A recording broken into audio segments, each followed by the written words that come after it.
কি যে মজা লাগছে। বাঘ মামা, আমাকে আরো একটু সময় হেলিকপ্টারে উড়াও না। এই সুযোগে দুষ্টু পাজি শিয়ালটি এগিয়ে বাঘের হেলিকপ্টারে উঠে বসলো আর হেলিকপ্টারটি স্টার্ট করে আকাশে উঠতে লাগলো। নিমতলি জঙ্গলে বাস করত এক দুষ্টু শিয়াল। কোনো না কোনো দুষ্টুমিতে জঙ্গলটাকে মাতিয়ে রাখতো। হেঁটে হেঁটে জঙ্গলে শিকার খুঁজতে আর ভালো লাগে না। ইস, আমার যদি পরীদের মতো দুটো ডানা থাকতো তাহলে পরীর মতো জঙ্গলে এ প্রান্ত থেকে ও প্রান্ত যেতাম। ইস, হাঁটতে হাঁটতে পাটাই ব্যথা হয়ে যাচ্ছে। শিয়াল যখন এসব কথা বলছিল ঠিক তখনই ওখানে একটা পাখি চলে আসলো। টুনি পাখি এসে শিয়ালকে বলল, কি ব্যাপার শিয়াল পণ্ডিত, এখানে একা একা দাঁড়িয়ে কি সব পেপের করে বলছো? আর বলো না টুনি, সারাদিন জঙ্গলে হেঁটে হেঁটে শিকার খুঁজে বেড়াই, আর হাঁটতে হাঁটতে আমার পাটায় ব্যথা হয়ে যায়। তাই আফসোস করে বলছিলাম, আমার যদি দুটি পাখা থাকতো তাহলে উড়ে উড়ে বেড়াতাম, কতই না ভালো হতো। কেন, তুমি জানো না বাঘ মামা একটা হেলিকপ্টার কিনেছে? কি বলছো টুনি? হেলিকপ্টার কিনেছে? সেটা আবার কি জিনিস? ওটা কি খায় নাকি মাথায় দেয়? আরে ধুর, তোমার মতো বোকা প্রাণী আমি আর একটাও দেখিনি। তুমি দেখোনি আকাশে পাখিদের মতো একটা জিনিস শব্দ করে উড়ে যায়? না না, দেখিনি। অনেকবার শব্দ শুনেছিলাম। ওই জিনিসটার নামই হচ্ছে হেলিকপ্টার। ওই হেলিকপ্টারটি বাঘ মামা কিনেছে। বনে যেসব প্রাণী উঠতে পারে না, বাঘ মামা তাদের টাকার বিনিময়ে ওই হেলিকপ্টারে করে উড়ায়। কি বলছো টুনি? আমি আকাশে উঠতে পারবো? হ্যাঁ হ্যাঁ, কেন পারবে না? অবশ্যই পারবে। যদি বাঘ মামার কাছে গিয়ে তাকে কিছু টাকা দাও তাহলে তোমাকে বাঘ মামা আকাশে উড়াবে। টুনির কথা শুনে শিয়াল মনে মনে বলল, আমি টাকা দিয়ে আকাশে উঠবো? এটা কোনোদিনও সম্ভব না। আমি হলাম শিয়াল পণ্ডিত। আমি তো বাঘ মামার হেলিকপ্টার চুরি করব, তারপর ওই হেলিকপ্টারে দিয়ে আকাশে উড়বো। এবার গিয়ে দেখি ওই বাঘ মামা হেলিকপ্টারটি কোথায় রেখেছে। কি শিয়াল পণ্ডিত, মনে মনে কি বিড়বিড় করে বলছো?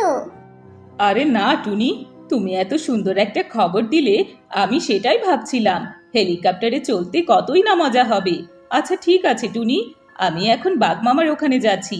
দেখি বাঘ মামা বলে হেলিকপ্টারে উঠতে পারে কিনা। এই কথা বলে শিয়াল সেখান থেকে চলে গেল।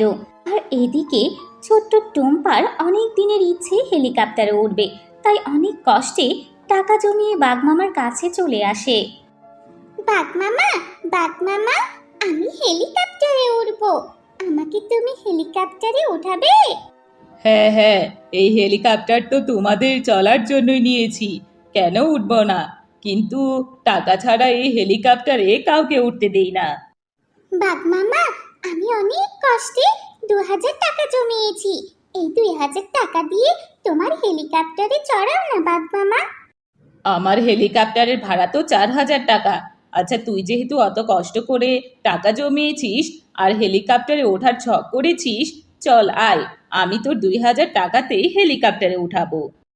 কি মজা, কি মজা! আমি হেলিকপ্টারে চড়তে পারবো, চড়তে পারবো। হয়েছে হয়েছে, এত খুশি হতে হবে না, তাড়াতাড়ি চলে আয়। এরপর বাঘমামা ছোট্ট টুম্পাকে হেলিকপ্টারে নিয়ে উড়াল দিল। কি যে মজা লাগছে! বাঘ মামা, আমাকে আরো একটু সময় হেলিকপ্টারে উড়াও না। এত কম টাকায় এত হেলিকপ্টারে উড়াতে পারবো না। আর একদিন বেশি করে টাকা জমি নিয়ে এসো, সেদিন তোমাকে আমি বেশি করে হেলিকপ্টারে ঘুরাবো, বুঝলে? এই কথা বলে বাঘ হেলিকপ্টারটি নিয়ে নিচে নেমে আসে। হঠাৎ বাঘ তার হেলিকপ্টারটি রেখে সেখান থেকে চলে গেল। ও, তাহলে এটাই সেই হেলিকপ্টার আকাশ থেকে নেমে আসলো। বাহ, আকাশে উড়ার তো একটা দারুণ জিনিস। আমাকে এই জিনিসটা চুরি করতেই হবে। সুযোগের অপেক্ষায় থাকতে হবে। দেখি বাঘ মামা হেলিকপ্টারটি রেখে কখন অন্য কোথাও যায়।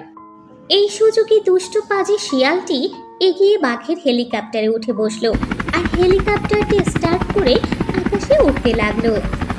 আরে বাহ, হেলিকপ্টারে উঠতে কি মজা! উফ, খুব ভালো লাগছে। আকাশে উঠতে আমার অনেক দিনের ইচ্ছে ছিল আমি আকাশে উড়বো, ইচ্ছেটাও পূরণ হলো। কি যে আনন্দ হচ্ছে আমার। হঠাৎ শিয়াল পাশের জঙ্গলের নিচে দেখলো একজন বাঘিনী তাকে ইশারা করে ডাকছে। আরে আরে আরে, ওই পাখিটা আমাকে ডাকছে মনে হচ্ছে। তাহলে তো ভালোই হলো। একটা কাজ করি, নিচে নেমে গিয়ে ওই পাখিটাকে উঠে নিয়ে আসি। তাহলে হেলিকপ্টারে উড়াতে উড়াতে কিছু টাকা ইনকাম করতে পারবো। হা হা হা হা হা। এই বলে শিয়াল নিচে নেমে আসলো। কি ব্যাপার শিয়াল, এটা তো বাগদাদার হেলিকপ্টার, তা তুমি চালাচ্ছ কেন? এই সেরেছে রে, নিচে নেমে এসে মনে হচ্ছে বিপদে পড়ে গেলাম। কিছু একটা বুঝুম বাঝুম এই বাঘিনীকে বোঝাতে হবে। আসলে বাঘিনী মামি, বাঘ মামা আমাকে তার সহকারী পাইলট হিসেবে নিয়োগ দিয়েছে। এখন থেকে এই হেলিকপ্টার আমি চালাবো, আর এই হেলিকপ্টার চালিয়ে যা টাকা পাবো এই টাকা থেকে বাঘ মামা কিছু টাকা আমাকে দেবে, বুঝলে? ও, আমি তো ভেবেছিলাম তুমি হেলিকপ্টারটি চুরি করে নিয়ে এসেছো। যাকগে, আমি হেলিকপ্টারে উঠতে চাই। তা বাঘিনী মামি, তুমি তো হেলিকপ্টারে চড়তে চাও, তুমি কি হেলিকপ্টারে চড়ার ভাড়া জানো? জানবো না কেন, বাগদাদার সঙ্গে কতবার হেলিকপ্টারে উঠেছি। বাগদাদা আমার কাছ থেকে 4,000 টাকা নিয়েছে। ও, হেলিকপ্টারে উঠলে 4,000 টাকা দিতে হয়? সেটা তো আমি জানতাম না। 4,000 টাকা তো অনেক টাকা। যাই হোক, আজকে এই হেলিকপ্টারে চড়ার সাথে সাথে 4,000 টাকা ইনকামও করতে পারবো। ঠিক আছে বাঘিনী মামি, তুমি উঠে পড়ো তো। এরপর শিয়াল বাঘিনীকে হেলিকপ্টারে নিয়ে আকাশে উড়াল দিল। আর এদিকে বাঘ মামা তার হেলিকপ্টারটি না দেখে তন্ন তন্ন করে খুঁজতে থাকে। হঠাৎ বাঘ মামা হেলিকপ্টারের শব্দ শুনতে পেল, আর শব্দ শুনে বাঘ মামা সেখানে যেতে শুরু করলো। ঠিক আছে, শিয়াল পণ্ডিত, অনেক ঘুরেছি, আর ঘুরবো না, আমাকে নিচে নামিয়ে দাও। আচ্ছা ঠিক আছে বাঘিনী মামি, তুমি হেলিকপ্টারে চড়ার টাকাটা দাও, আমি তোমাকে নিচে নামিয়ে দিচ্ছি। এরপর শিয়াল পণ্ডিত বাঘিনীর কাছে ভাড়া নিয়ে তাকে নিচে নামিয়ে দেয়। যেই না শিয়াল পণ্ডিত বাঘিনীকে নিয়ে নিচে নেমে আসলো, অমনি বাঘ মামা সেখানে এসে হাজির হলো। এই সেরেছে রে, বাঘ মামা তো দেখি এখানে চলে এসেছে। যা রেগে আছে, মনে হচ্ছে আমাকে আস্ত গিলে খাবে। আমি ভেবেছিলাম বাঘিনী মামিকে নামিয়ে দিয়ে আবার হেলিকপ্টারে উড়িয়ে নিয়ে চলে যাব, তা তো আর হলো না। এখন তাড়াতাড়ি জানটা নিয়ে এখান থেকে কেটে পড়ি, না হলে বাঘ মামার হাতে আমাকে মরতে হবে। দুষ্ট পাজি শিয়াল, তুই আমার হেলিকপ্টার চুরি করে নিয়ে গেছিলি। তোকে আরো একবার আমার হাতের কাছে পাই, তখন তোকে দেখাবো মজা।